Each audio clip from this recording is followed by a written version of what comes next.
work is the lifeblood of any art form. It's easier to do plays that have already been done, have a tried and true record that people have heard of before, and they've seen the film version and all that sort of thing. But that way ultimately leads to stagnation.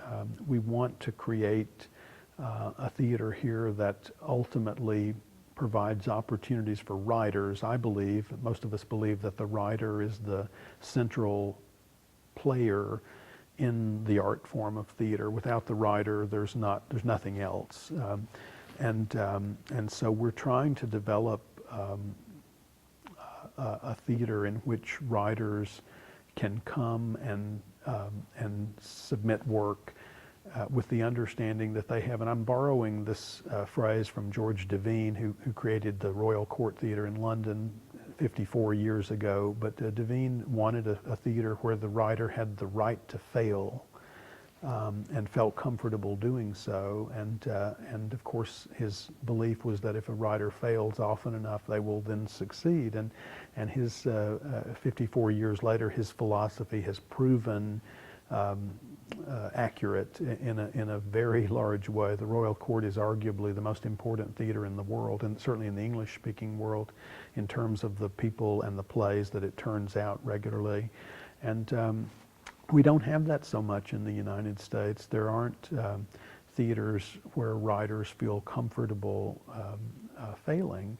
And I think that's something we can do for local writers and ultimately for writers everywhere. We started with the world premiere of a play called 1960, written by Ian Finley, who's our education director. A play by Angus McLaughlin, who lives in Winston-Salem, is a screenwriter and a playwright.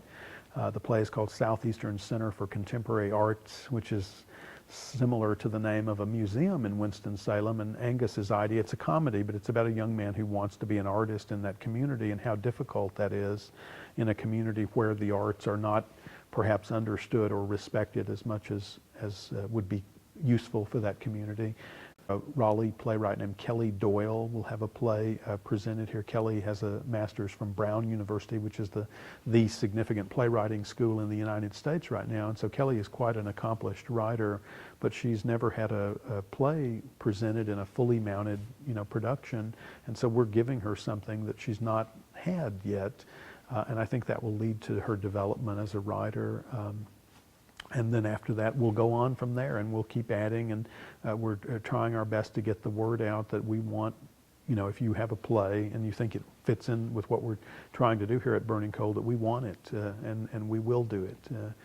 I do think there's a value to that. I also think there's a value in doing classics and in doing well-made plays. There's something to be learned by that. How does that play work?